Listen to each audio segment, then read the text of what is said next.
Okay, this is the topic about Bohr's theory of hydrogen atom. इसमें expression निकाला है हमने। इसमें फर्स्ट है, एक तो रेडियस निकालनी है ऑर्बिट की रेडियस कितनी है। एक निकालना है एनर्जी इलेक्ट्रॉन की कितनी है ऑर्बिट के अंदर। स्पीड निकालनी है nth ऑर्बिट में, और एनर्जी लेवल डायग्राम है उसका। ये स्पेक्ट्रल सीरीज है और ये लिमिटेशंस हैं। इसमें बात करेंगे सबसे पहले रेडियस बतानी है ऑर्बिट की कितनी है। देखो ये न्यूक्लियस है, न्यूक्लियस पे चार्ज कितना होगा प्लस जेड ई, इलेक्ट्रॉन पे माइनस ई, रेडियस कितना है आर। इलेक्ट्रॉन को सर्कल में घूमने के लिए सेंट्रीपिटल फोर्स को बैलेंस कौन करेगा, इलेक्ट्रोस्टैटिक फोर्स, यानी कि के Q1 Q2 by R square, Q1 Q2 by R square M V square by R, यहाँ से आर आएगा। ये जो आर है इससे इस आर को हम कंपेयर करेंगे L equal to N H by two pi M V R. हम क्या करेंगे, जो यहाँ से ये आर कितना आएगा यहाँ से N H by two M V, ठीक है, N H by two pi M B. Equation number 1 and equation number 2, इन दोनों इक्वेशनों को कंपेयर करके हम यहाँ से v की वैल्यू निकालते हैं। और ये जो v की वैल्यू आएगी, ये v की वैल्यू को हम इक्वेशन 2 में रखेंगे, और यहाँ से r की वैल्यू ये आती है, इक्वेशन 5 आ गई। तो यहाँ से r प्रपोर्शन, बाकी सब कांस्टेंट है, प्लैंक कांस्टेंट, मास, डाइलेक्ट्रिक कांस्टेंट है, ये एटॉमिक नंबर है, ये चार्ज ऑन इलेक्ट्रॉन है, 4 पाई सब कांस्टेंट है। r is proportional to n square. Hydrogen atom के लिए कैलकुलेट करने के बाद 0.53 एंगस्ट्रॉम इतनी रेडियस आती है। ये किसकी है, और इनर मोस्ट ऑर्बिट की रेडियस है हाइड्रोजन एटम के केस में, ठीक है। फर्स्ट तो था रेडियस, दूसरा है एनर्जी निकालनी इलेक्ट्रॉन की। एनर्जी दो तरह की है, काइनेटिक एनर्जी और potential energy. Kinetic half M V square, M V square हमने यहाँ से निकालना है, ये इक्वेशन है वाली। यहाँ से अगर मैं आर से आर कट करूँ क्या आएगा, M V square equal to K Z E square by R. ये वाली एम वी स्क्वायर की वैल्यू यहाँ रखनी है इसमें, तो 1/2 एच टी। यहाँ से एम वी स्क्वायर की वैल्यू यहाँ पे आ गई, ये यहाँ पे। तो काइनेटिक एनर्जी की पोटेंशियल है K1 Q2 बाई आर, ठीक है ना। काइनेटिक एनर्जी ये रही, पोटेंशियल एनर्जी ये रही, दोनों को सिंपल ऐड करना है।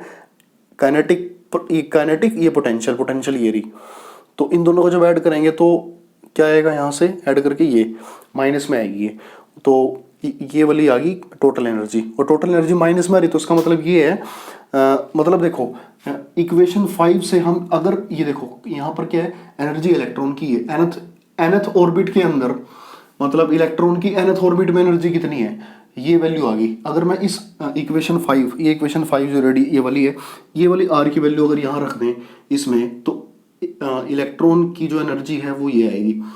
ये इसमें ये वाली ये आर की वैल्यू इस इक्वेशन 5 हमने इसमें रखना है, आर में रखेंगे तो ई एन इतना आ जाएगा, ये आ जाएगी इक्वेशन, ठीक है। ये आ जाएगी एनर्जी की वैल्यू। माइनस इसलिए साबित कर रहे हैं क्योंकि एनर्जी माइनस इसलिए है क्योंकि जो इलेक्ट्रॉन है वो बाउंड है न्यूक्लियस के साथ, फोर्स ऑफ अट्रैक्शन है, ठीक है ना, तो नेगेटिव है, फोर्स ऑफ अट्रैक्शन को शो कर रहे हैं यहाँ पे। ये आ गई रेडियस, ये आ गई एनर्जी। तीसरा है स्पीड निकालनी है इलेक्ट्रॉन की nth ऑर्बिट में हाइड्रोजन के लिए। तो कुछ नहीं करना, अगर हाइड्रोजन ले रहे हो तो एटॉमिक नंबर 1, सिर्फ क्या करेंगे, ये जो v की वैल्यू है, मतलब ये v है, ये हम क्या करेंगे, इक्वेशन 3 लेंगे। इक्वेशन 3 ये रहा, इसमें z की वैल्यू कितनी है 1, क्योंकि एटॉमिक नंबर हाइड्रोजन का कितना है 1, तो v कितना आ जाएगा, ये आ जाएगा। तो मैं क्या करता हूँ, c से मल्टीप्लाई कर देता हूँ, c से डिवाइड, तो c बाई n तो मैंने अलग कर लिया, बाकी ये वाला पार्ट सी एच नीचे डिवाइड में रहेगा, ये रहेगा। इसको हम क्या मानेंगे, इसको अल्फा मानते हैं। अल्फा यहाँ पर क्या है, फाइन स्ट्रक्चर कांस्टेंट, ये कांस्टेंट है। और इसको पुट करने के बाद 2 पाई के सब कुछ कांस्टेंट है, सी स्पीड ऑफ लाइट है यहाँ पे, ठीक है। तो अल्फा इतना आता है, तो इसको सोल्व करने के बाद ना अल्फा की वैल्यू 1/137 आती है।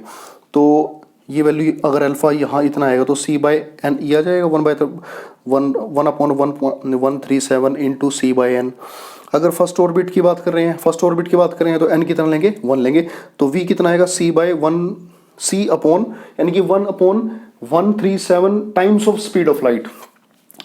स्पीड ऑफ इलेक्ट्रॉन है nth ऑर्बिट में हाइड्रोजन के केस में, ये रहा। तो एनर्जी लेवल डायग्राम बता सकते हैं बेटा, ये सबसे मेन पॉइंट क्या है, रेडियस निकालना है, एनर्जी निकालना है इलेक्ट्रॉन का। बोर एक्सप्रेशन में यही है कि रेडियस निकाल लेंगे, एनर्जी निकाल लेंगे, स्पीड निकाल लेंगे, एनर्जी लेवल डायग्राम और स्पेक्ट्रल सीरीज, बस ये 5 पॉइंट है, ठीक है। एनर्जी लेवल डायग्राम बिल्कुल आसान है, जो रिप्रेजेंट करता है एनर्जी को अलग अलग स्टेट्स के लिए, ठीक है। अगर मान लो मैं इक्वेशन ये A1 है और ये इक्वेशन A2 है, अगर हम निकाल रहे हैं एनर्जी, यहाँ हमें जेड की वैल्यू 1 लेनी पड़ेगी हाइड्रोजन के केस में, और फर्स्ट ऑर्बिट के लिए n की वैल्यू भी 1 आएगी। इसको सारे को सोल्व करके E1 की वैल्यू होती है -13.6 इलेक्ट्रॉन वोल्ट, ठीक है। तो जनरल फॉर्मूला क्या बनता है, देखो यहाँ से डिवाइड में n स्क्वायर है, इसके यानी कि इस सारे को सोल्व करके क्या आया होगा, माइनस का 13.6 इलेक्ट्रॉन वोल्ट। हमने एन को यहाँ पर कितना लिया फर्स्ट ऑर्बिट के लिए, एन की वैल्यू कितनी है 1। अगर मैं ई जनरल फॉर्मूला लिखा तो ई एन क्या आएगा, ये सारे को कांस्टेंट अपॉन एन स्क्वायर, सारे को कांस्टेंट E1 इसको एन स्क्वायर से डिवाइड, मतलब एन स्क्वायर से डिवाइड करने में जनरल फॉर्मूला बन जाता है। E1 की वैल्यू माइनस का 13.6 अपॉन एन स्क्वायर, ये आ गया माइनस का 13.6 upon N square electron volt में आएगी। अगर सेकंड ऑर्बिट के लिए निकाल लोगे, थर्ड ऑर्बिट, फोर्थ ऑर्बिट, तो एनर्जी डिक्रीज हो रही है, सॉरी एनर्जी इज इंक्रीजिंग। यहाँ पर बहुत ज़्यादा नेगेटिव है, यहाँ कम नेगेटिव है, यहाँ उससे कम नेगेटिव है, तो एनर्जी इंक्रीज हो रही है। ये ग्राउंड स्टेट है, ये एक्साइटेड है, ये मोर ज़्यादा एक्साइटेड है। मतलब जैसे जैसे देखो, यह देख सकते हो यहाँ पे ग्राउंड स्टेट है, एन की value 1, first orbit, second orbit, third orbit, तो यहाँ से ना ये इलेक्ट्रॉन की एनर्जी बहुत कम है ग्राउंड स्टेट में, फिर ज़्यादा है, फिर ज़्यादा। मतलब अगर हम एन की वैल्यू बढ़ाते रहें तो एक स्टेज ऐसी आएगी जहां पर इलेक्ट्रॉन की, मतलब मोर नेगेटिव तो है नहीं, कम नेगेटिव है, कम नेगेटिव होते होते यानी कि बढ़ रही है यहाँ पे एनर्जी। और अगर इस स्टेट से ऊपर की बात करूं मैं, मतलब एक पर्टिकुलर स्टेट आई होगी जहां पर यहाँ पर एन की वैल्यू इनफाइनाइट लेनी पड़ती है, तब जाके बताऊंगा आगे। एन की वैल्यू जब इन्फिनिटी लेते हैं ना, देख सकते हो बेटा आप यहाँ से, अगर एन की वैल्यू इन्फिनिटी लेंगे तो यहाँ पर ई जीरो, ये ई इन्फिनिटी वाली जो वैल्यू है वो जीरो आएगी। तो ऐसी 1 बाई इन्फिनिटी कितना होएगा, जीरो, मतलब समथिंग बाई इन्फिनिटी क्या होएगा, जीरो। तो मतलब ये एन की वैल्यू इनफाइनाइट लेनी पड़ेगी, तब जाके एनर्जी जीरो बनेगी। तो उससे ऊपर वाली कौन सी है, अनबाउंड इलेक्ट्रॉन, यानी कि फ्री इलेक्ट्रॉन है वो, ठीक है। ये सारी बाउंडेशन तो मैं पता ही है, ग्राउंड स्टेट है, एक्साइटेड है, फिर वो एनर्जी क्या हो रही है, इंक्रीज हो रही है। इसके बाद ये देखो, देख सकते हो यहाँ पे माइनस में 3.4, 1.54, 1.51, 0.85 इलेक्ट्रॉन वोल्ट।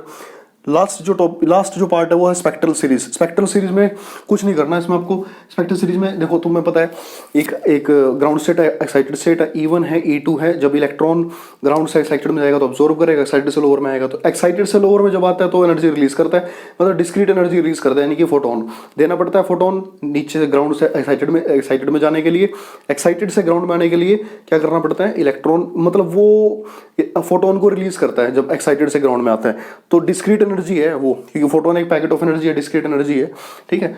फ्रीक्वेंसी क्या होगी, देखो E equal to H nu, H हमारे पास यहाँ से, तो मैं इसको एच लिखना चाहिए था मेरे को, यहाँ पे एच आना चाहिए था, ठीक है।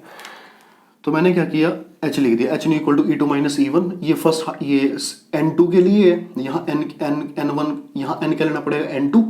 फिर एक बार लोगे, ये जनरल फार्मूला है EN का, EN2 का निकालोगे तो EN2 लेना पड़ेगा, EN1 निकालोगे तो EN ले लो, EN1 ले लो। तो अगर हम H से डिवाइड कर दो तो फ्रीक्वेंसी रहता है, इस वाले टर्म को H से डिवाइड करेंगे फ्रीक्वेंसी आएगा। मतलब आपने EN2 निकालना है, फिर EN1 निकालना है, फिर दोनों को सब्ट्रैक्ट करने के बाद मोस्टली पार्ट सारा कॉमन आ जाएगा इसमें। ये आएगा देखो 2 पाई m के स्क्वायर E की पावर 4 अपॉन H स्क्वायर, ये तो कॉमन ही आ गया, ठीक है। बचेगा क्या, N1 स्क्वायर बचेगा। एक बार देखो माइनस में तो N2 स्क्वायर और माइनस माइनस प्लस हो जाएंगे। हम N2 निकाल तो EN2 तो माइनस का आएगा, N1 निकालोगे तो माइनस माइनस हो जाएगा प्लस। तो मैंने इसको पहले लिख लिया, प्लस वाला पहले, माइनस वाला बाद में। तो H डिवाइड में चला गया था इसके। और फ्रीक्वेंसी की होती है C upon lambda, speed bye wavelength.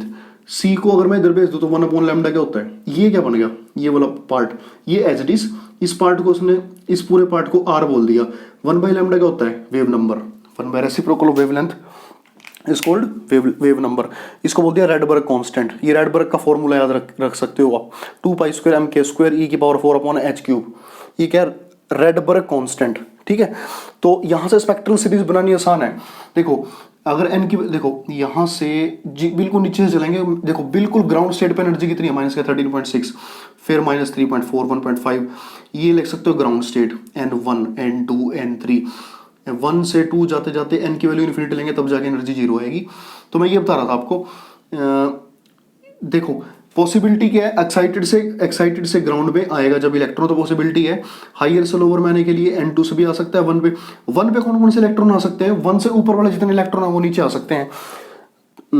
मतलब 2 से भी आ सकता है, 3 से भी आ सकता है, 4 से भी, 5 से भी, ये मैंने दिखा दिया, ये लाइमन सीरीज के लिए दिखाया है, ठीक है। फिर सेकंड वाली स्टेज पे ऊपर वाला इलेक्ट्रॉन कौन सा है, तीसरी स्टेज वाला, तीसरी से दूसरी पे, फिर चौथी से दूसरी पे, फिर पांचवी से दूसरी पे, यानी कि third to second, fourth to second, fifth to second, मतलब इसी पे आएगा इलेक्ट्रॉन, ठीक है। अब अगर ये है बाल्मर सीरीज, ये इस वाले को बोलते हैं लाइमन सीरीज, इस वाले को बाल्मर, फिर इस वाले को पास्चन, फिर आगे देखेंगे ब्रैकेट, फिर उससे ऊपर जाएंगे तो इन्फर पी फंड सीरीज। इसमें देखना जो लाइमन और लाइमन सीरीज है वो अल्ट्रावायलेट रेडिएशन प्रोड्यूस करती है। जब भी ग्राउंड से नीचे आएगा ना, मतलब एक्साइटेड स्टेट कौन सी है, वन से ऊपर जितनी भी स्टेट है इलेक्ट्रॉन की वो सारी एक्साइटेड है। मतलब 2 3 4 5 कहीं से भी इलेक्ट्रॉन अगर ग्राउंड स्टेट में आता है तो कौन सी लाइट रिलीज करेगा, अल्ट्रावायलेट रीजन। अल्ट्रावायलेट रीजन में दिखता है वो फोटोन, ठीक है, और अल्ट्रावायलेट रेडिएशन प्रोड्यूस करता है, सिंपल सी बात। बाल्मर सीरीज विजिबल रीजन को विजिबल रीजन में दिखा है, और पास्चन आएगा वो इंफ्रारेड के लिए, ब्रैकेट भी इंफ्रारेड के लिए, पी फंड वो भी इंफ्रारेड के लिए। तो एक जनरल फॉर्मूला बन जाता है न्यू बार, यानी कि न्यू बार का मतलब यहाँ वेव नंबर है 1/λ, यहाँ न्यू बार ले लिया वेव नंबर बन गया। तो RST इज 1/1 का स्क्वायर, मतलब किस पे आ रहा है इलेक्ट्रॉन, वो फर्स्ट है, उससे ऊपर जो है मतलब 2 भी आ सकता, 2 भी है, 3 भी है, 4 भी है, या N2 का स्क्वायर। तो N2 कहां से शुरू होगा, कम से कम 2 से शुरू होगा, 2 3 4 5। बाल्मर के लिए कहां पर आ रहा है, दूसरी स्टेज पर है, दूसरे से 2 का स्क्वायर माइनस N2 का स्क्वायर। तो N2 की वैल्यू कम से कम कितनी होगी, 3 से शुरू होगी, फिर 3 4 5 ऐसे ही करके आप पास्चन, ब्रैकेट और पी फंड की वैल्यू निकाल सकते हैं। तो ये थे 5, मतलब ये 5 एक्सप्रेशन आपको एक बोहर थ्योरी का एक्सप्रेशन देंगे कंबाइन करके। रेडियस आता है परमिटेड, मतलब radius of the orbit, energy of the electron, speed of the electron in earth orbit, energy level diagram, spectral series of hydrogen atom, ठीक है। लिमिटेशन तो आपको लर्न कर सकते हैं। ये लिमिटेशन, ये इस फर्स्ट लिमिटेशन ये है कि ये सिर्फ किसके लिए, हाइड्रोजन एटम के लिए वैलिड है जिसमें एक इलेक्ट्रॉन है। Bohr theory more than 1 electron के लिए वैलिड नहीं है।